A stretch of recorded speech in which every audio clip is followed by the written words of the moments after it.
Bismillahirrahmanirrahim. Assalamualaikum warahmatullahi wabarakatuh. Selamat pagi. Salam sejahtera bagi kita sekalian. Shalom, salve, Om Swastiastu, Namo Buddhaya, salam kebajikan.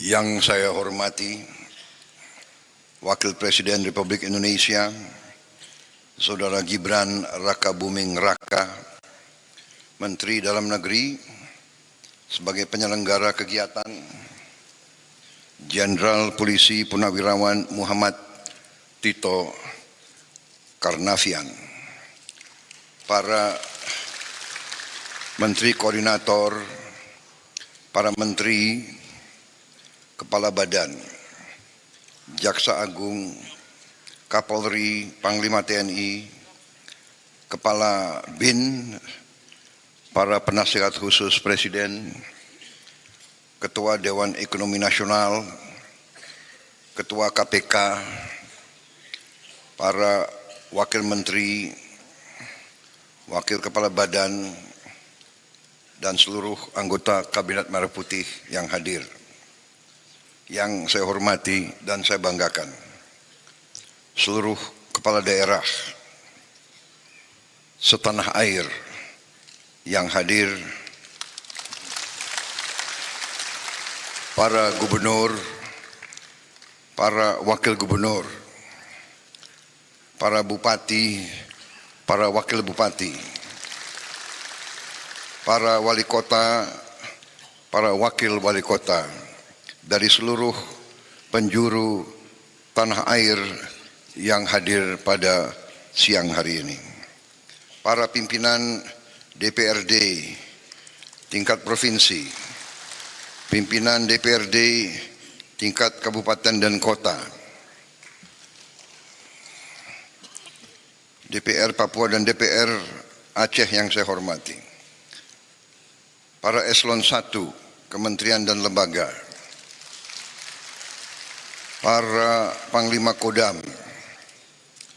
Komandan Kodairal, Panglima Kodau, para Kapolda, Kajati dan Kabinda dari seluruh tanah air yang hadir, para Komandan Korem, Komandan Lanal, Pangkalan TNI AL, Komandan Lanut, Pangkalan TNI AU, Komandan Kodim, Kapolres dan Kajari dari seluruh Indonesia yang saya hormati dan saya banggakan.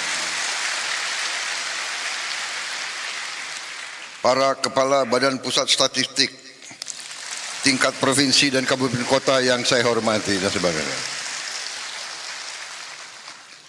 Yang saya hormati seluruh pimpinan instansi tingkat provinsi dan kabupaten kota, para hadirin undangan serta rekan-rekan pers dan media yang hadir.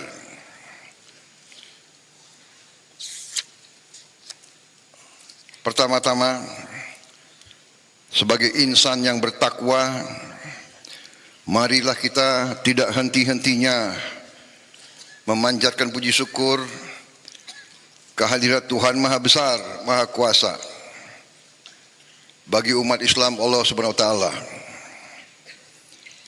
yang memiliki sekalian alam. Hanya kepadanya lah kita berdoa dan hanya kepadanya lah kita memohon pertolongan. Kita bersyukur atas segala karunia, atas kesehatan, kedamaian yang masih diberikan kepada kita. Selagi kita terus berdoa agar saudara-saudara kita yang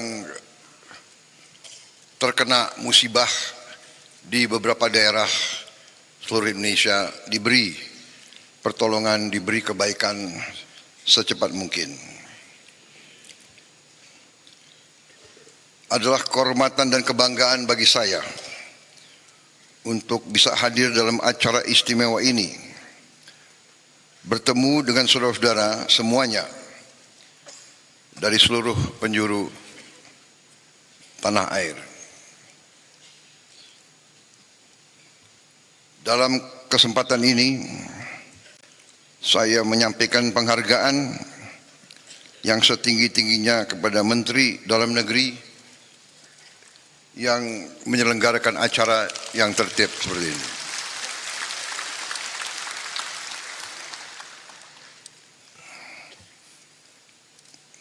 Hati saya bergetar melihat, mendengar dan merasakan semangat saudara-saudara sekalian.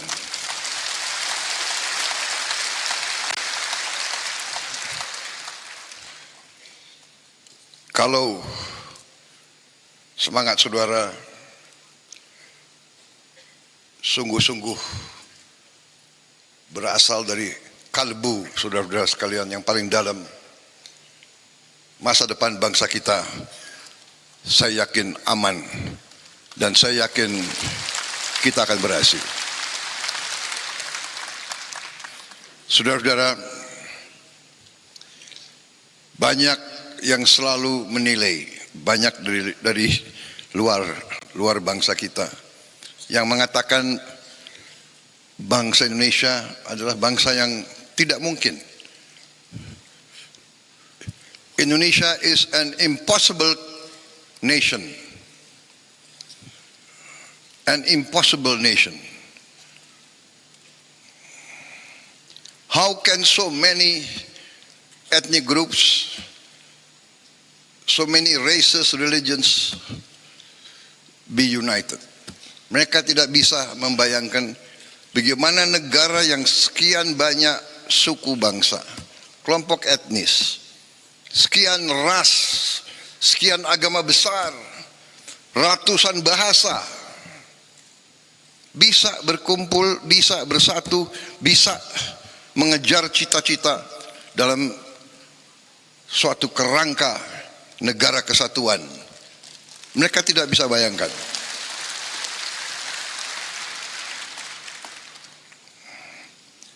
Dan terus terang aja, kita sebagai pemerintahan dari tingkat terpusat sampai tingkat paling dekat sama rakyat, kita harus faham benar peran kita, tugas kita sebagai pemerintahan, sebagai pimpinan rakyat. Bangsa kita, rakyat kita adalah rakyat yang baik, rakyat yang ingin hidup dalam ketenangan dan dalam keadaan harmonis. Mereka berharap, bahkan mereka mendambakan selalu pemimpin yang baik, pemimpin yang adil, pemimpin yang jujur, pemimpin yang bekerja untuk kepentingan rakyat semuanya, bukan segelintir orang. Bahkan mereka tidak suka pemimpin yang hanya memajukan kepentingan pribadinya saja. Ini saudara-saudara adalah harapan semua rakyat kita. Dan hari ini bagi saya adalah suatu kesempatan yang baik bahwa saya bisa bertatap muka dengan hampir bisa dikatakan 99% pemerintah Republik Indonesia dari tingkat pusat sampai tingkat daerah. Saudara-saudara, saya katakan tadi kita dianggap negara yang tidak mungkin. The impossible country, the impossible nation. Tapi kita juga harus jadi pemimpin yang tidak lugu. Kita harus jadi pemimpin yang waspada. Kita harus jadi pemimpin yang mengerti yang tahu situasi. Kita harus jadi pemimpin yang mengerti sejarah kita, yang mengerti latar belakang bangsa kita, yang mengerti sejarah Nusantara, yang mengerti sejarah daerah-daerah, yang mengerti sejarah Nusantara dari Sabang sampai Merauke. Kita harus paham bahwa ratusan tahun kita ini diintervensi, diganggu, bahkan dijajah. Ini harus kita ngerti, kita harus paham.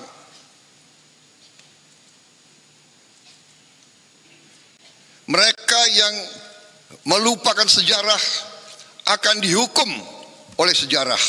Mereka yang melupakan sejarah akan terbelit dalam kesalahan-kesalahan yang dilakukan di masa lalu. Kenapa saya mengatakan itu, saudara-saudara? Karena kita mendapat kesempatan hari ini, kita dapat kesempatan untuk melihat bagaimana dunia sebenarnya. Kita melihat sekarang negara-negara besar yang mengajarkan kita untuk demokrasi, untuk hak asasi manusia, untuk the rule of law, untuk menjaga lingkungan hidup. Mereka lah yang melanggar apa yang mereka ajarkan.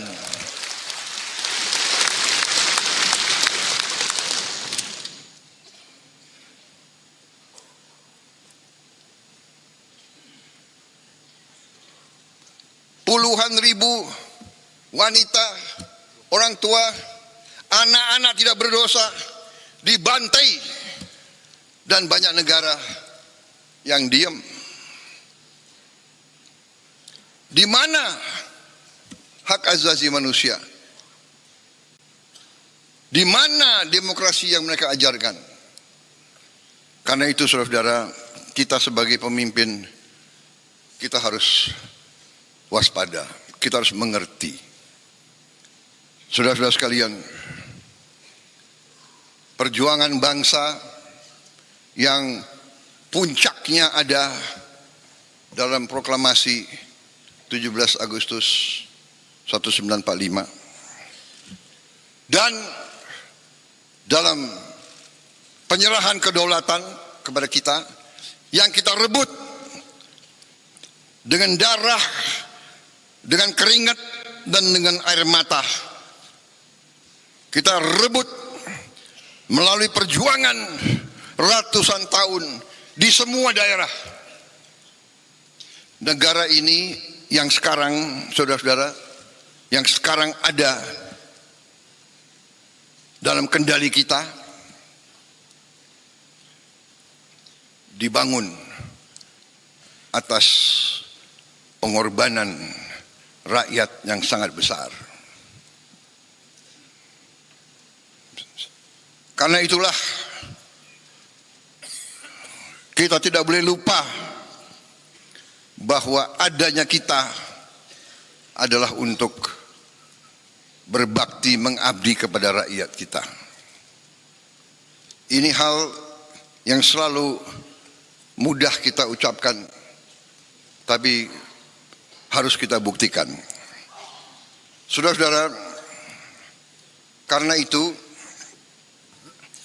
saya ingin dalam taklimat saya menyampaikan beberapa hal.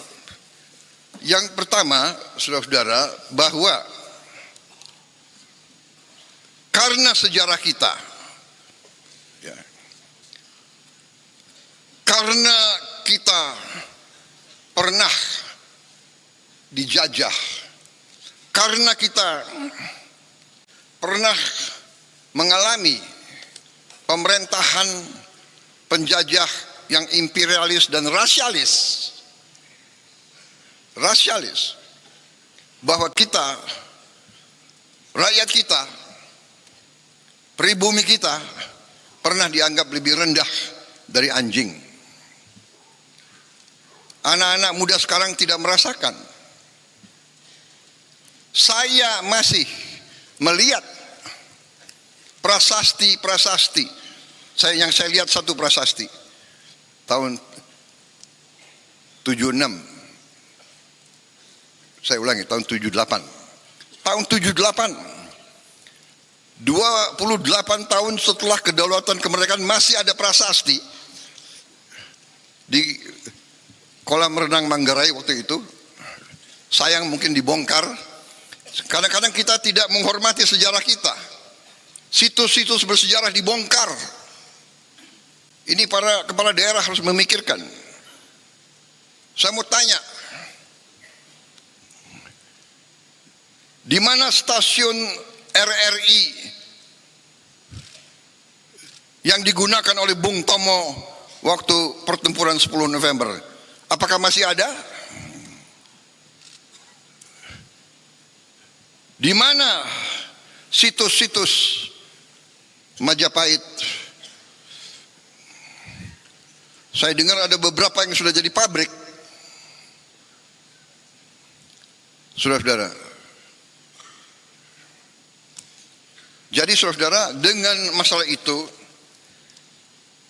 saya ingin juga mengatakan bahwa kita sampai di sini hari ini melalui perjuangan yang lama dan melalui kepemimpinan presiden-presiden dan pemerintahan-pemerintahan yang terlebih dahulu. Presiden dengan pemerintahan, dengan para gubernur, para bupati, yang terdahulu, semuanya telah menyumbang, semuanya telah berkontribusi terhadap kehadiran kita hari ini. Ini saya tidak mengatakan ini sebagai suatu kata-kata indah, ini saya yakini. Karena itu saya selalu mengajak, apapun perbedaan kita, karena kita berbeda, pasti kita berbeda suku, kita berbeda ras, mungkin kita berbeda agama, kita berbeda aliran pemikiran politik. Tapi kita adalah satu bagian, satu keluarga besar Indonesia.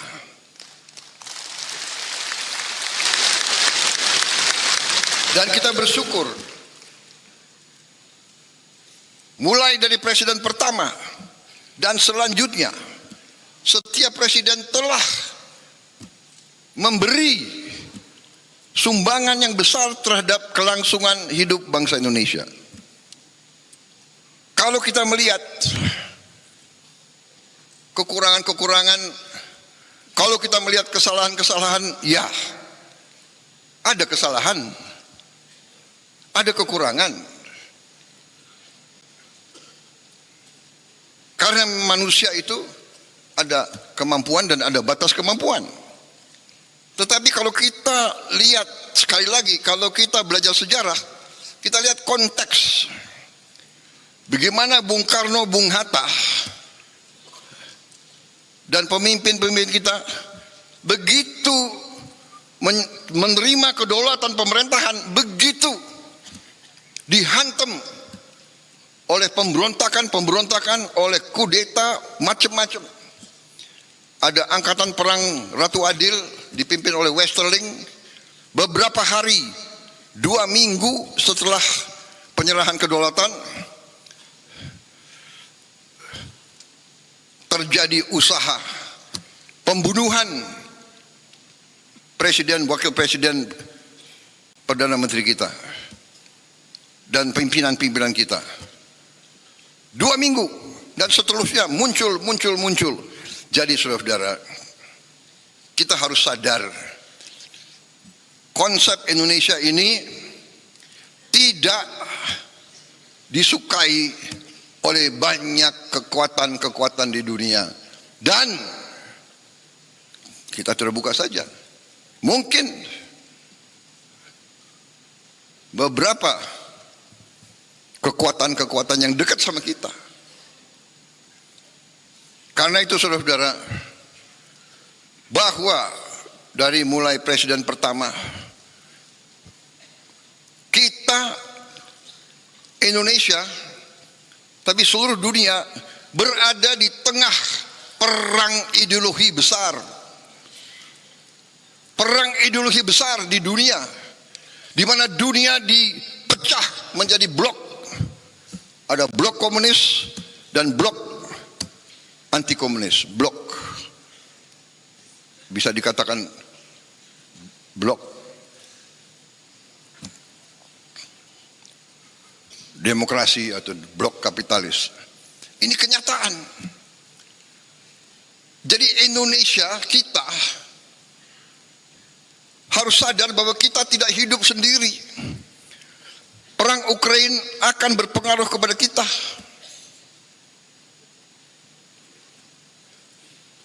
Peristiwa di Gaza berpengaruh kepada kita. Saudara-saudara. Jadi saudara-saudara, ini yang saya ingin sampaikan ke seluruh barisan pemerintahan. Marilah kita waspada. Marilah kita mengerti tantangan-tantangan yang ada di dunia ini. Saudara-saudara, saya baru pulang dari Eropa. Saya ketemu tokoh-tokoh dunia. Saya hadir di Davos. Puluhan kepala negara hadir. Hampir semua merisaukan pecahnya perang dunia ketiga. Kita di sini menghadapi tantangan, ya, perubahan iklim mengakibatkan kita menerima banyak bencana dan sebagainya. Tapi sekarang di tingkat dunia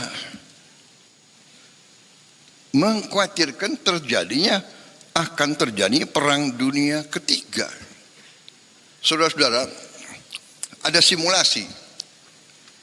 Kalau terjadi perang dunia ketiga nuklir, kita yang tidak terlibat saja pasti kena. Kita akan kena partikel-partikel radioaktif. Mungkin ikan-ikan kita nanti akan terkontaminasi semua. Akan terjadi nuclear winter. Karena debunya akan menutup matahari. Dan menutup mataharinya tidak 1 tahun, tidak 2 tahun, tidak 3 tahun. Para ahli mengatakan bisa winternya itu puluhan tahun. Ini yang dibicarakan di dunia. Karena itu saya jalankan sebagai mandataris, meneruskan warisan pendiri-pendiri bangsa kita. Saya menjalankan politik luar negeri yang menganut tetap garis kita, bebas aktif tapi non-aligned, non-block. Kita tidak akan ikut fakta militer manapun.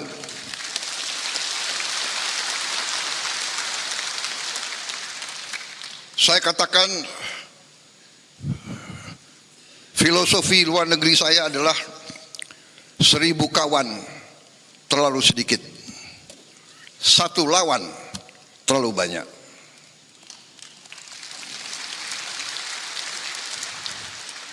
Satu lawan, apalagi 1 musuh. Itu garis kita. Tapi kita mengerti semua Ya, kita mengerti semua. Kalau kita sungguh-sungguh mau non-blok, kalau kita sungguh-sungguh mau tidak terlibat dalam fakta, kalau kita sungguh-sungguh mau bersahabat sama semua, berarti kita sendiri. Kalau kita diancam, kalau kita diserang, tidak akan ada yang bantu kita, saudara-saudara. Percaya sama saya, nobody is going to help us. Karena itu dari awal Bung Karno mengatakan kita harus berdiri di atas kaki kita sendiri. Dan Panglima Besar kita yang pertama, Panglima Besar Sudirman mengajarkan kepada kita harus percaya kepada kekuatan kita sendiri. Saudara-saudara, dengan segala hormat kepada para pakar yang pandai dan pintar, yang punya banyak gelar, saya hormati mereka. Tapi dunia ini adalah keadaan nyata, bukan keadaan ideal. Saya selalu mengingatkan, mengajarkan, yang berlaku di dunia ini sekarang adalah yang kuat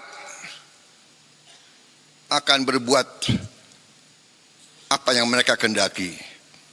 Yang lemah akan menderita. Itu yang kita lihat hari ini. Kita lihat di mana-mana. Jadi saudara, tugas saya sebagai presiden, sebagai pemegang kepercayaan rakyat yang disumpah, saya harus menjaga bangsa ini. Saya harus menjaga rakyat ini.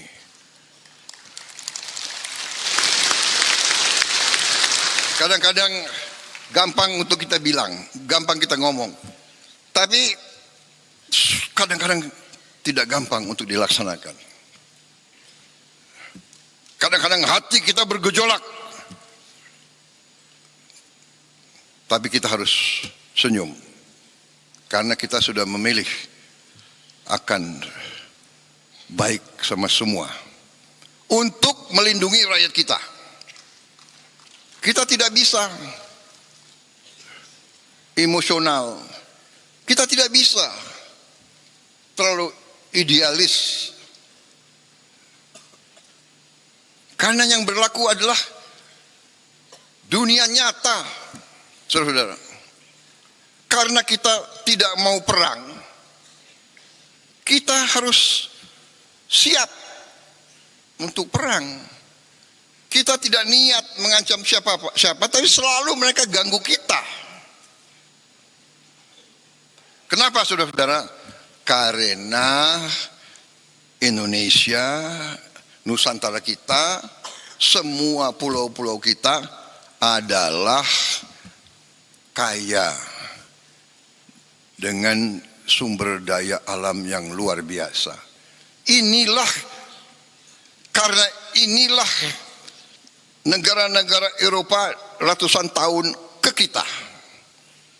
Negara-negara di utara ke kita. Mereka ke kita ratusan tahun, Belanda, Portugis, Spanyol, Prancis, Inggris, Jepang, Mongol. Mereka ke sini bukan untuk wisata.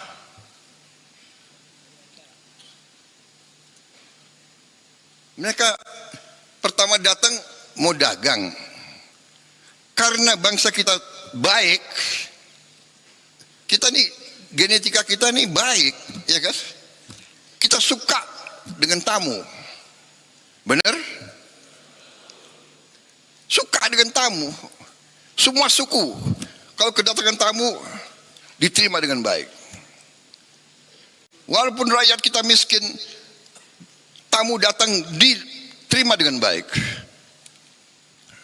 Kalau hanya bisa kasih nasi pakai garam, itu dikasih. Presiden Singapura yang sekarang pernah cerita sama saya, waktu dia masa muda, dia sama istrinya keliling di Sumatera, di Sulawesi Selatan. Karena waktu masih muda mereka apa itu? Backpacker ya. Backpacking. Jadi naik bus, numpang. Satu saat di tengah sawah hujan badai mereka kesasar. Tahu-tahu ketemu anak kecil membawa mereka ke rumah orang tuanya.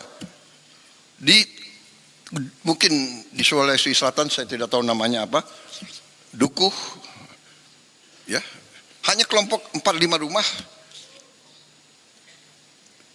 Diajak ke dalam ketemu orang tuanya, ternyata ini Presiden Singapura cerita sama saya. Dia begini, saya tidak bisa lupa rakyatmu. Kami diajak duduk, mereka sangat-sangat miskin. Kami lihat dia hanya makan nasi sama lauknya pisang.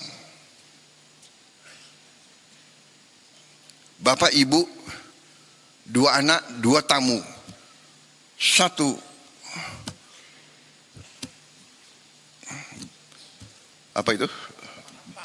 Satu tampang beras, nasi dengan pisang. Itu dibagi ke tamu dulu. Ini sifat bangsa kita. Saya mengalami sebagai perwira muda, prajurit muda, rakyat kita di mana-mana keluar memberi sesuatu yang bagi mereka sangat susah. Ini cerita Presiden Singapura 30 tahun yang lalu. Sekarang rakyat kita masih banyak yang hanya makan nasi, mungkin dengan daun singkong, mungkin hanya dengan garam. Saudara-saudara sekalian, karena itu kita hormati semua pendahulu, tapi kita harus faham bahwa kita masih menghadapi kesulitan. Kita masih menghadapi tantangan. Kita masih menghadapi kekurangan. Kita tahu bahwa rakyat kita masih banyak yang mengalami kesulitan hidup. Sekarang para ahli ekonomi, ya, ada istilah desil 1, desil 2, desil 3, desil 4 dan sebagainya. Dan kita ini kadang-kadang takut bicara apa adanya. Nggak mau kita mengakui. Kita nggak mau bilang miskin, nggak enak. Prasejahtera.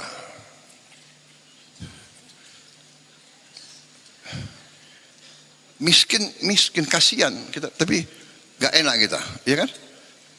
Prasejahtera. Habis itu ada istilah lagi, apa itu? Bahasa Inggrisnya, the aspiring middle class. Jadi orang yang berusaha naik ke middle class. Dia berusaha naik, berarti dia belum sampai kan? Berarti dia bukan kelas menengah. Kalau dia nggak kelas menengah, dia kelas apa? Ya. Tapi dia aspiring middle class. Ini BPS pinter juga kalian cari istilah-istilah itu. Tapi saya mengerti, saudara tidak mau turunkan moral bangsa Indonesia. Habis itu the aspiring middle class. Habis itu ada yang rentan miskin. Gimana rentan miskin? Gimana? Iya kan? Rentan miskin. Habis itu miskin, baru sangat miskin. Saudara-saudara, kita harus berjuang bersama-sama, semua unsur, semua tingkatan, semua latar belakang, semua partai manapun, kita harus bersatu. Kita harus berjuang menghilangkan kemiskinan dari bumi Indonesia. Kita tidak boleh menyerah. Kita tidak boleh takut dengan kesulitan. Kita tidak boleh mengatakan, aduh, apa bisa, apa mampu. Karena di sini banyak kelompok. Ada kelompok-kelompok, apa bisa, apa mampu. Selalu menimbulkan keraguan-raguan. Ini orang Indonesia atau orang apa ini? Saya bingung. Ini, wartawan masih ada ya? Baik,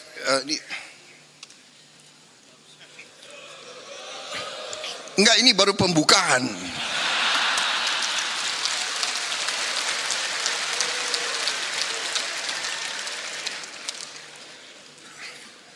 Saya belum sampai ke halaman pertama, belum selesai.